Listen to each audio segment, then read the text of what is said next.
નમસ્તે વિદ્યાર્થી મિત્રો, આપણે ગયા લેક્ચરમાં ભંડોળ પ્રવાહ પત્રક અંગેની જે વાત કરતા હતા તેમાં ભંડોળ પ્રવાહ પત્રક કઈ રીતે તૈયાર કરવું એના જે પગથિયાઓની આપણે વાત કરતા હતા, જે સ્ટેપ્સની વાત કરતા હતા, એની અંદર ચાલુ મિલકત અને ચાલુ દેવા અંગે માટેની જે આપણે વાત કરી કાર્યશીલ મૂડીમાં ફેરફાર દર્શાવતું પત્ર. હવે કાર્યશીલ મૂડીમાં ફેરફાર દર્શાવતું પત્ર કઈ રીતે તૈયાર કરવું એનો નમૂનો આપણે જોયો. એની અંદર ચાલુ મિલકતોમાંથી ચાલુ દેવા બાદ કરતા કાર્યશીલ મૂડી આપણને મળે એનો ખ્યાલ મેળવો. એક કાર્યશીલ મૂડીમાં વધારો છે કે ઘટાડો એ બાબત આપણે જોયું. હવે એના પછીની જે વાત કરીએ એટલે કે કાર્યશીલ મૂડીમાં ફેરફાર દર્શાવતું પત્ર આ તૈયાર થઈ જાય ત્યાર પછીનું આપણું પગથિયું કયું, ત્યાર પછી આપણે કઈ બાબતો એ કરવાની દાખલાની અંદર, તો કે એના પછી કાયમી મિલકતો અને જવાબદારીઓના ખાતાઓ તૈયાર કરવા. પણ કેના? તો કે જે મિલકત કે જવાબદારી ઉપર હવાલો હોય રકમની અંદર એના ખાતાઓ તૈયાર કરવાના. કારણ કે આપણને 2 વર્ષના પાકા સમય આપેલા છે એટલે દરેકની શરૂઆતની આજ સુધી બાકી તો હશે, પણ બધા જ એના ખાતાઓ તૈયાર કરવાની જરૂર નથી. માત્ર જે ખાતાઓ ઉપર એટલે કે જે મિલકત કે જવાબદારી ઉપર હવાલો હોય એનું જ ખાતું તૈયાર કરવાનું. કારણ કે એની અંદરથી આપણને કંઈ બાકી મળશે જે રોકડમાં પરિવર્તન પામતી હોય, એટલે કે જેમાંથી રોકડ આવક કે જાવક થતી હોય એ બાબત એમાંથી આપણને મળશે. હવે વાત આવે કે કાયમી મિલકતો અને જવાબદારીના જે ખાતાઓની વાત કરીએ છીએ એમાં એક ખાતું તૈયાર કેવી રીતે કરવું?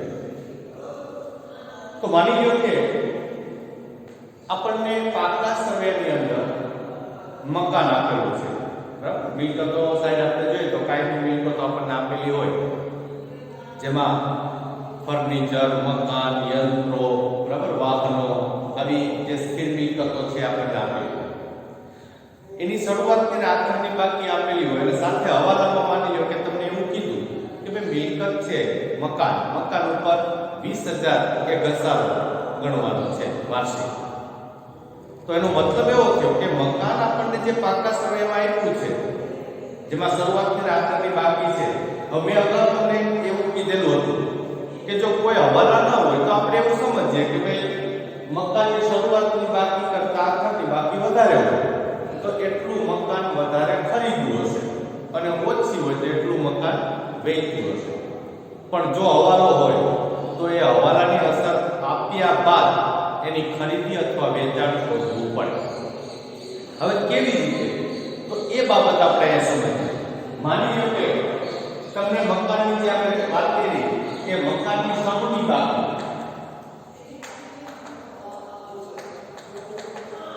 એ 40,000 છે અને મકાનની આખર બાકી એ 60,000 છે.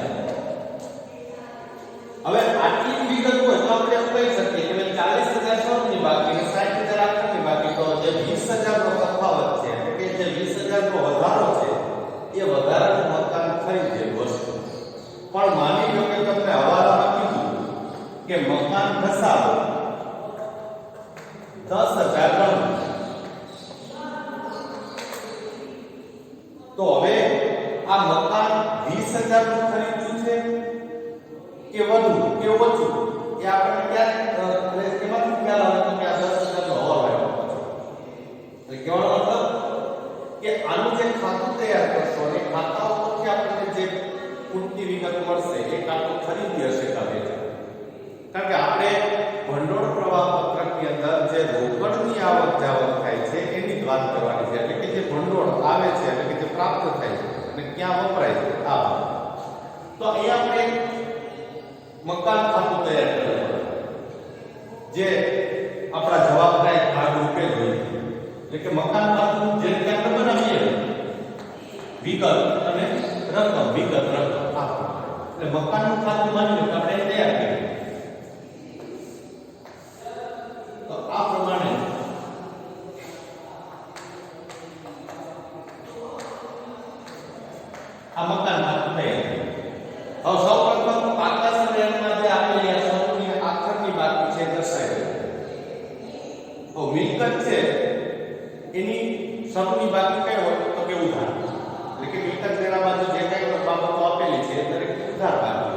એટલે કે શરૂની બાજુ ઉધાર બાજુ આપણને ઉધાર બાજુ આપણે લખીશું બાકી આગળ લાવ્યા કેટલા કે 40000 આપેલા છે આપણને અને આખર બાકી જે છે કઈ હોય તો કે જમા એટલે જમા બાજુ આપણે લખીશું બાકી આગળ લઈ ગયા કેટલા તો કે 60000 આપેલા છે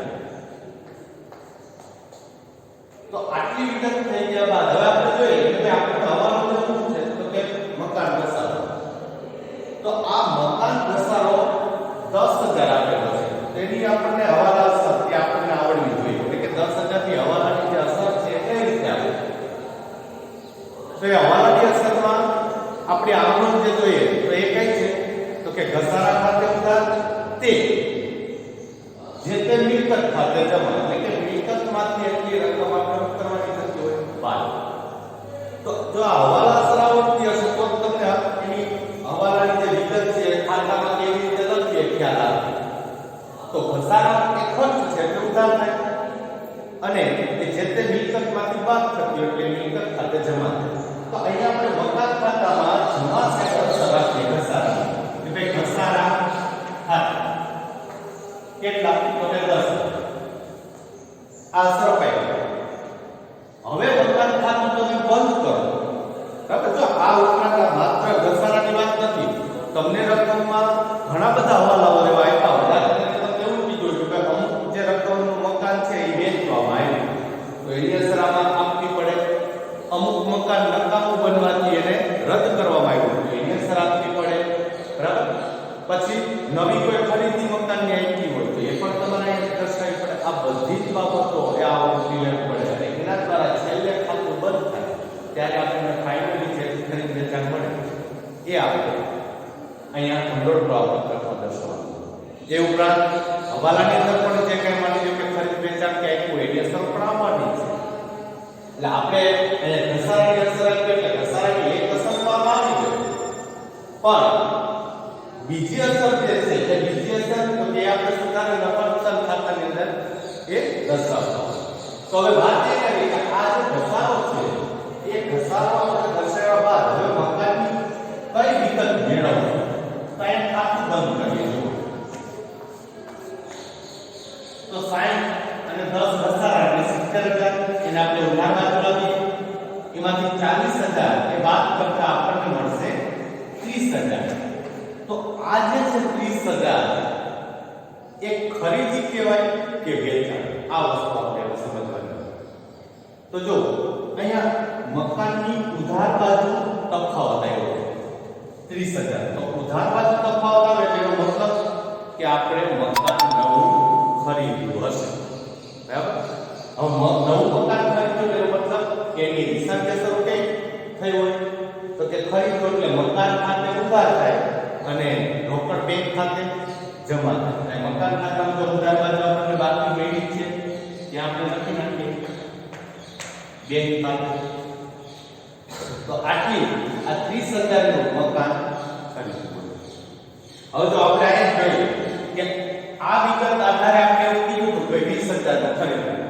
પણ જ્યારે હવાલાને આપણે અસર આપી તો એ ખરીદ કિંમત કેટલી મળી 30000 તો આને ભંડોળ પ્રવાહ પત્રકમાં એ ઉપયોગ તરીકે દર્શાવવાનું કારણ કે ખરીદી કરી એટલે ભંડોળનો ઉપયોગ અને ઘસારો ખર્ચ છે સુધાર નફા નુકસાન ખાતામાં હોય એટલે હવાલાની જે અસર એ હોય અને આપવી જોઈએ પણ જે રોકડમાં જે આપણને બાબત મળે ખરીદી વેચાણ બધું ભંડોળ પ્રવાહ પત્રકમાં જતું તો આ વિવિધ ખાતાઓ કે આવા જે ખાતાઓ પર અસર આપણને હવાલાની આપવી હોય એ ખાતાઓ તૈયાર કરીને મેળવવાય ખાસ યાદ રાખવાનું મિલકતની ઉધાર બાજુ તફાવત આવે તો ખરીદી ગણવાની મિલકતની જમા બાજુ તફાવત આવે તો વેચાણ ગણવાનું અને એમાં જે તમે કઈ ઘસારો નુકસાન જે કઈ પણ આપો કે જે નફા નુકસાન ખાતે વિગત આવતી હોય એવા ખર્ચાઓની નફા નુકસાન ખાતામાં અસર આપવાની સુધારે હવે આ જે ખાતાઓ તૈયાર થઈ જાય ત્યાર પછી આપણે સુધારેલ નફા નુકસાન ખાતું તૈયાર કરવાનું હોય પણ એ સુધારેલ નફા નુકસાન ખાતાનો નમૂનો આપણે એ જોઈએ પહેલા અહીંયા એક મેં બાબત તમને દર્શાવી છે પરવેરા જોગવાઈ એટલે કે આ જે વિવિધ ખાતાઓની અંદર બે ખાતા મહત્વના આવે છે, જેમાં એક કરવેરા જોગવાઈ અને બીજું સૂચિત ડિવિડન્ડ. આ બે ખાતાઓ એ તમને રકમની અંદર એટલે કે પાકા સમયની અંદર આપેલા હોય.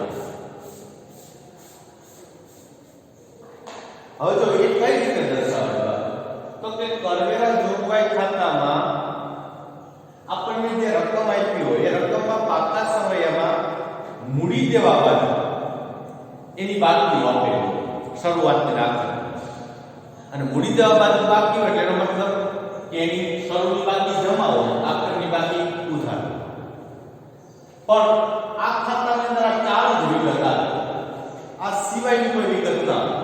એટલે કહેવાનો મતલબ કે તમને શરૂની અને આખરની બાકી તો આપેલી જ હશે, તમારે શોધવાની કઈ છે, તો કે કાકા ઉધાર બાજુ જે બેંક ખાતે લખ્યું એ, અથવા તો એ જમા બાજુ નફા નુકસાન ખાતે જોગવાઈ લખી, આ બે માંથી એક વિગત આપી અને એક ન આપી તો એ તમારે ખાતું બનાવીને શોધવી પડશે.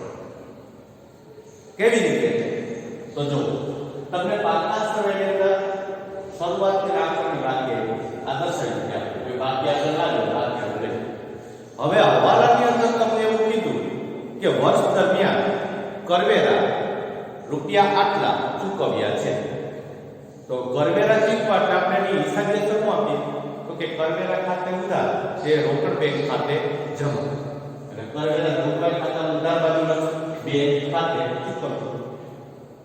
હવે આટલો હવાલો થઈ ગયો, તો હવે વાત એ આવે કે તો આમાંથી પૂરતી વિગત એટલે કે જે વિગત આપણને મળશે એ કઈ મળશે, તો કે તમે ખાતું બંધ કરશો ઉધાર બાજુ એટલે જમા બાજુ તફાવત મળશે.